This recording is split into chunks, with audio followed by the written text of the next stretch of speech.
Hey, good morning. My name is Kevin Gilmore with the National Weather Service New Orleans Baton Rouge office located in Slidell, Louisiana.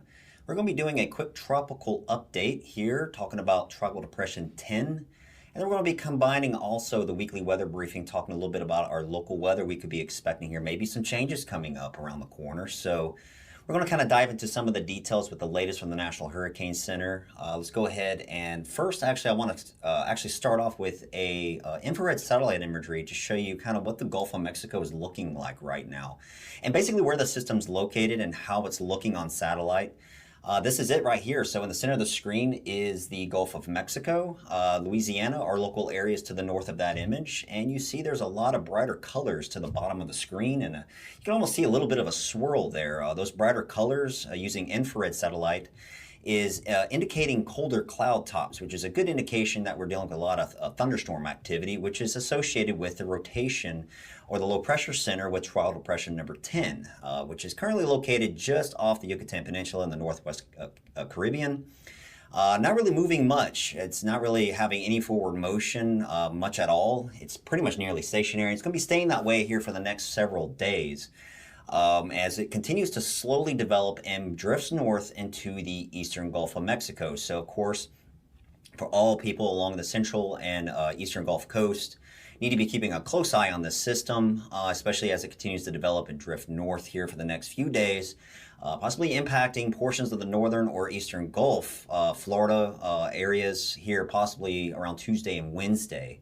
So there's a lot of unknowns right now. So first, let me go ahead and show you what we have with the latest update from the National Hurricane Center. This is the 4 a.m. advisory, so if you are watching this a little bit later, it could already have a name because the system is looking fairly organized early this morning. If it does get a name, it will be Tropical Storm Idalia. We'll see the latest update. That will be at 10 o'clock Central Daylight Time. But this is the 4 a.m. update, what we have here for the latest from the National Hurricane Center. Showing again, the storm's really not moving much. It's actually moving a little bit to the south, drifting southwards. It's just kind of wobbling around as there's really not a lot of steering currents where it's currently located. And the storm will continue to steadily organize, possibly even becoming a hurricane as it continues north, maybe north-northeast. And the current forecast track has it impacting Florida. Now, of course, we don't want you to pay attention to the center of that track. Impacts will be felt greatly away from the center of the storm, especially eastern areas going into the Florida Panhandle, Florida Peninsula area. We'll be seeing the potential for surge, heavy rain, high winds, all those types of impacts.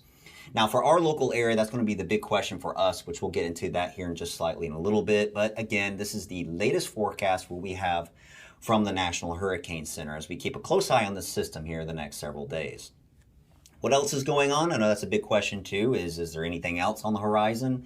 We do have Hurricane Franklin out spinning around just north of Dominican Republic, Haiti area, the Lesser Antilles. This storm is not going to be impacting any mainland areas of the United States. It's going to strengthen, possibly even becoming a major hurricane based on the latest forecast, but recurving off towards the Atlantic, again, not impacting the lower 48. A couple of other areas of disturbed weather, again, not a real big impact. And again, this is the 7-day graphics. So a big point here is that when 10 potentially continues to develop, impacting areas of the eastern Gulf, we're not seeing any other indications thereafter of the potential for tropical activity.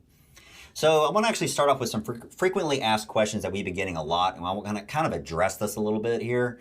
That's pretty much the biggest question there is for our area, which we serve southeast Louisiana and southern Mississippi, will the storm impact the local area? Well, there's your answer. Basically what I just said is the current forecast calls for the system to impact areas to our east midweek. Now, only impacts for our areas right now, for what we've been projecting and looking at what the forecast is going to be for some gusty winds, some offshore flow. Now you got the rotation around the circulation, which will be counterclockwise. So if it's to the east of our area, we'll be getting northerly winds, so offshore flow, and it could be gusty across some of the Gulf waters, and maybe even some increased wave and swell activity, especially for those outer Gulf waters as well. So those are, for now, the main impacts that we're expecting from the system. Of course, check back if there's any changes or updates. We'll be able to update you as well. Another question we've been getting to is, will we get a hurricane here locally this year? That is impossible to know for the rest of the season. Simply said, we have a forecast to go out 5 to 7 days, but thereafter, if you're looking at model guidance and making plans, that is a bad idea. We do not advise you doing that. Never use model guidance for planning purposes. Pay attention to the National Hurricane Center for official forecasts, and they will tell you if there's any type of development on the horizon.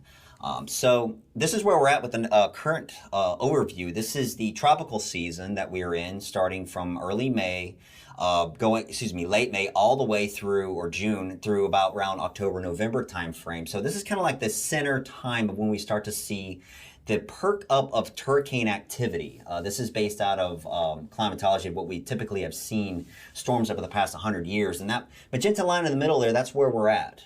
We're coming up to it. So it's pretty normal for this time of the year that we see activity perk up. So it's just one of those things. It's that time of the year, late August, especially as we get into September. That's when all eyes and ears have to be focused in on the tropics for the potential for there to be development. So that's why we're keeping a close eye on this. And then another question. I need rain. When will it rain? I'm also tired of this heat. Well, I'm going to tell you right now, this is a question even I would say. I'm tired of this heat. When's it going to change? Well, let's talk about it a little bit with some more details here. This is the forecast. First of all, we're going to start with today. This is your probability of precipitation to your left with your max heat index to the right. We do have an excessive heat warning in effect again today for the whole area. So really not much changing. And some areas did see some heavy rain yesterday and some strong to even severe thunderstorms. And we have that same risk today, and not maybe slightly more elevated than what we saw yesterday. So we could see a few strong, locally severe thunderstorms, with the main risk being damaging straight line wind gusts or damaging winds from like downburst thunderstorms that we could typically see in the summertime, but they may have a little bit more energy associated with them. Then you see the forecast max heat index as well, where it's in 110 to 113, even getting close to the 115 degree range. Really, it's the same story that we've seen from several days, and likely seen some record-breaking heat yet again on Sunday or today. So we're just something we're going to keep an eye out for. And as well, too, you see there high fire danger. We do have a red flag warning that remains in effect and a burn ban for statewide. Please do not do any outdoor burning at all due to dry conditions. Again, here's the excessive heat warning in effect today. Same areas, exactly what I just talked about. Please limit your time outdoors. Drink plenty of water, stay hydrated, and check on your elderly. Bring pets inside, check on them, make sure they have adequate water as well and they're cooled down. Now going into Monday is the same story again too. We have an excessive heat watch in effect. This one more for 10 a.m. to 4 p.m. due to the chance that we may have actually more increased risk chance for thunderstorms in the afternoon. That actually could cool down a lot of the area. So this one not going all the way through the late afternoon and evening hours. However, again, that's just due to the fact we're going to be having the chance for more rain. And a little bit more detail about that, this is going to be taking a look ahead. There's your Sunday forecast going all the way through mid to close to late week for New Orleans and Baton Rouge. Your temperatures, your high temperatures are there in red. In that orange and yellow, that is your forecast max heat index.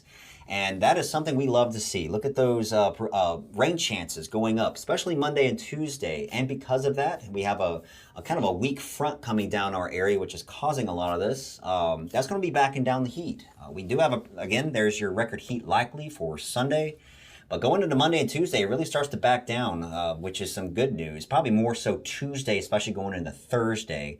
And for Macomb and Gulfport, same stories. Here, some rain chances today. A few of those could be locally strong to severe, but they really go up Monday and on Tuesday. Rain chances back down a little bit Wednesday and Thursday, but temperatures still stay not so bad. So maybe we'll be seeing an end to the excessive heat. Now, we can't say that for the rest of the year, but at least through this week ahead, maybe as we get towards late week, we'll kind of be backing down, and hopefully we'll stay that way. That would be fantastic, because if you're like me, I'm sick of this heat as well. I'm pretty sure I speak in behalf of everybody who's listening that they are tired of this heat and can use some of this rain as well. So that pretty much ends this briefing. We'll kind of go back here and kind of briefly overview again. We'll be keeping a very close eye on Tropical Depression 10 in the Northwest Caribbean. What it may do here in the next few days is going to be wobbling around to the Northwest Caribbean and then eventually get into the Eastern Gulf. And when it does, there could be the potential for development, possibly even being fast development as it continues towards the Florida area. But again, there could be some changes in the forecast, so they're going to be sending down a reconnaissance aircraft flying around today. We'll get a little bit of better idea on the center location. That'll be fed into the computer models. Also, we'll be launching special balloons here across the Gulf Coast as well. These we usually do 2 a day at 6 a.m. and 6 p.m., but we will actually be doing one at 12 a.m. and 12 p.m. to add to that. Any extra data going to the models helps us better get an idea of the future path and strength of the system. So this is some good news for us to kind of give a better confident forecast here ahead, as it has the potential to threaten parts of the southeast United States. So that's all I got for this briefing. We'll be providing more updates over social media, so be sure to follow us there. Hope you have a great week and stay cool.